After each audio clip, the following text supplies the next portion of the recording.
Belley, sur une carte des vins, quand je suis arrivé, c'était un vin sur la carte et la vente de Belley, c'était très très anecdotique.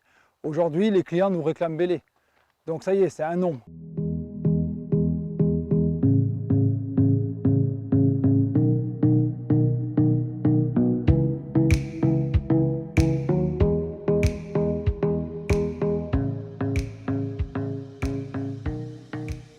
Ça fait partie des terroirs, des appellations hyper intéressantes en Provence. C'est un micro-terroir, hein. C'est une appellation qui est toute petite par sa superficie d'exploitation. Il n'y a pas beaucoup de domaines viticoles, mais il y a une entité géologique, il y a un potentiel intéressant sur ce terroir-là. Ça va faire 25 ans que je connais le terroir de Belley, que je l'arpente un peu tous les ans. On a vu une évolution. C'est une appellation qui est ancienne et qui est en devenir en même temps. Je pense qu'il y a un gros potentiel. On va voir des grands vins arriver, peut-être avec une nouvelle génération de vignerons, parce que les gens qui étaient là à Belley faisaient des vins sans trop y croire, et ce genre de micro-appellation n'avait pas forcément une grosse image. Bon voilà, il y a quelques vignerons, dont Gio Sergi, qui a un petit peu relevé le défi d'aller faire de la qualité. Gio, il a fait du bien parce qu'il a été un des premiers à passer la vitesse supérieure, à s'intéresser à la biodynamie, à essayer de travailler les sols autrement, et puis à faire des vinifications où on n'était pas en train de matraquer en barrique neuve. Aujourd'hui, Belley propose plusieurs domaines avec des niveaux où on a une réflexion culturelle, ce qui n'était pas le cas parce que c'est un vignoble dans la ville, c'était la chimie qui dominait. Tout d'un coup, là, le Poudingue, avec une culture plus naturelle, prend un sens. C'est un terroir hyper filtrant, c'est des cépages très particuliers parce qu'à part le Rolle, qui est un classique de la région et qui est d'ailleurs un peu à l'origine des Blancs de Provence, hein. Le Rolle était d'abord à Belley avant d'arriver autant en Provence. Et les Provençaux s'en sont inspirés parce que c'était qualitatif. Pour les rosés comme pour les rouges, à Belley, il y a des cépages particuliers comme le Braquet en rosé et la Folle Noire en rouge. Et ça donne une entité particulière, forte à ce terroir. Le Gio, moi je le connais depuis plus de 20 ans. Les premières années, il faisait du bois neuf. Et quand on goûtait ses vins, il disait écoute, les vins ont du fond, c'est bon, mais la barrique domine tout. Donc inintéressant. Et il a écouté, voilà. Et donc du coup, là, ça a progressé. Aujourd'hui, les équilibres sont intéressants et il fait des grands vins depuis 10 ans. Il y a des gens comme Vinceline qui sont des micro-domaines qui effectivement amènent une touche un peu plus nature sur cette appellation, un peu plus folle, mais il y a des grandes réussites sur certains millésimes. Ensuite, il y a des domaines comme le domaine de la Source, domaine qui est repris par la famille. C'est en train d'évoluer et c'est des gens qui vont dans le bon sens aussi.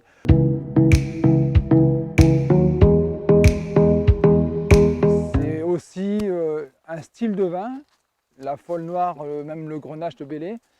C'est un style où on a plutôt des vins tendres, assez fins en tanin. Hormis quelques domaines qui vont faire des élevages barriques, mais à outrance, il ne faut pas en parler. Et en fait, les vins de Belley ne se vendaient pas très bien, ou n'avaient pas une belle cote il y a encore quelques années. Mais on avait bien du mal avec les vins tendres et légers il y a encore 15 ans, il faut s'en souvenir. Il y avait une demande un peu à la Parker, il fallait des vins concentrés, extraits. Donc les vins de Belley n'étaient pas dans cette dimension de vin expressif, surdimensionné. Aujourd'hui, où il y a une recherche du pinot noir, de l'élégance et de la finesse, ben, la Folle Noire a une carte à jouer. À Belley, faire 18 mois d'élevage obligatoire, ça use un petit peu la Folle Noire quand elle n'est pas hyper bien conduite. C'est un cépage qui est un petit peu fragile, l'élever longtemps. C'est pour ça que pendant longtemps, les Belley rouges n'étaient pas considérés. C'était des vins un peu pauvres, presque trop évolués alors qu'ils étaient jeunes, qui manquaient de chair. Bon, avec des rendements différents comme on pratique maintenant, on a un peu plus de structure, mais ça ne fait rien. L'élevage obligatoire, c'est toujours un problème. Je pense que le bon sens paysan ou le bon sens vigneron voudrait que chacun puisse interpréter son terroir et jouer sur différents types d'élevage pour nous apporter une gamme de produits, qu'on aille d'un Belley hyper aérien sur le fruit à un Belley un peu structuré. Ma foi, c'est différentes expressions de la Folle Noire. Le potentiel de garde, il existe. Moi, je suis arrivé sur la région il y a pas loin de 30 ans.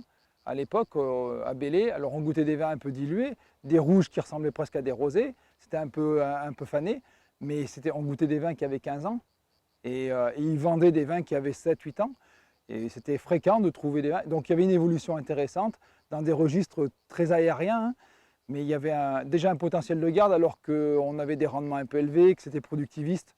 Donc aujourd'hui, avec une culture de la vigne meilleure, oui, le potentiel garde blanc comme rouge, il y est. Ah ouais. En fait, Belley est très compliqué et très dur à vendre à Nice. C'est hallucinant, c'est l'appellation de la ville. La production pourrait être vendue quasiment sur la ville de Nice, mais les Niçois, effectivement, critiquent le caractère tarifaire de vin de Belley. Ben oui, mais quand on fait... Alors, autant il y a 30 ans, on pouvait avoir la réflexion parce que les vins étaient de moindre qualité et payer cher un produit qui n'est pas top, là, effectivement, c'était justifié. Aujourd'hui, il y a un niveau d'ensemble de l'appellation qui est quand même plus complexe et plus sérieux. Donc ouais, c'est pas cadeau. Ces bouteilles qui sortent en prix professionnel selon les domaines entre 30 et 40 euros pour la moyenne, hein. Il y a quelques cuvées un peu au-dessus, mais est-ce que c'est vraiment cher sur un vin, sur un tout petit terroir qu'on ne trouve pas ailleurs, à cépage autochtone, quand derrière il y a un vrai travail de vigneron? C'est pas très cher, et nous en restaurant ça ne nous pose aucun problème.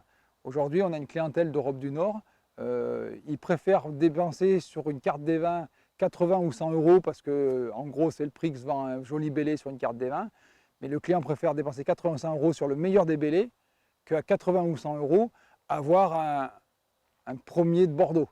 Voilà, il n'aura pas un premier grand cru, hein, un premier tarif. Et voilà, donc aujourd'hui, non, au vu de la production et du volume produit, le prix n'est pas un problème, parce que le marché international est suffisamment large. C'est un problème juste local. On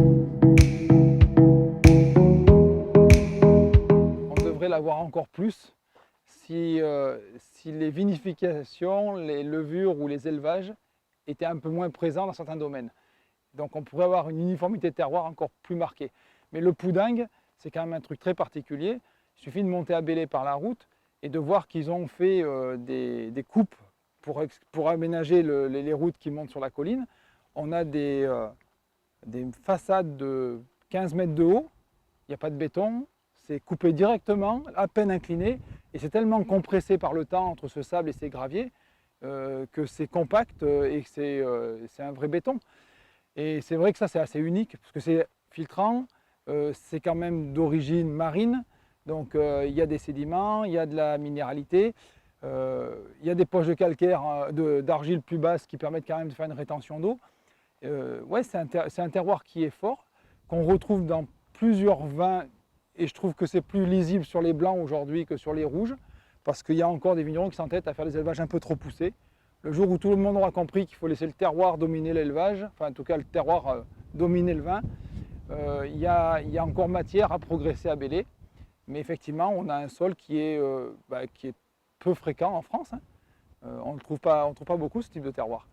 Et donc on devrait trouver des vins à l'avenir parce qu'il y a toute une génération de vignerons qui a envie en tout cas d'aller vers ce terroir-là. C'est un terroir unique et donc déjà le fait d'être différent des autres, ça ne fait pas que c'est grand, hein, parce qu'on peut être différent et mauvais, mais le fait d'être filtrant, de reposer sur des sables, enfin, moi je me posais la question avec des certains vignerons, est-ce qu'on ne pourrait pas tenter d'y remettre des francs de pied?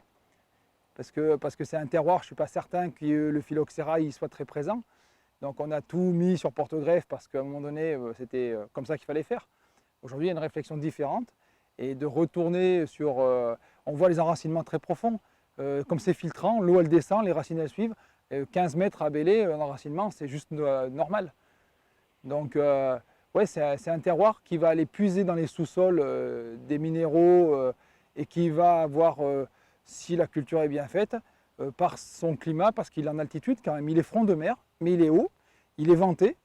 Donc les maladies, on n'est pas trop embêté. La pluviométrie elle est correcte, les nuits sont fraîches. Pour un terroir qui est dans une région chaude, il y a une espèce d'équilibre thermique super intéressant. Bon, les années de canicule, forcément, c'est compliqué dans le sud, mais c'est un terroir qui résiste bien par son enracinement profond. Il y a assez peu de stress hydrique. Voilà. Dans les vignes qui sont bien menées, toujours pareil, hein, il faut, donc oui, c'est un grand terroir parce qu'il a ce potentiel-là.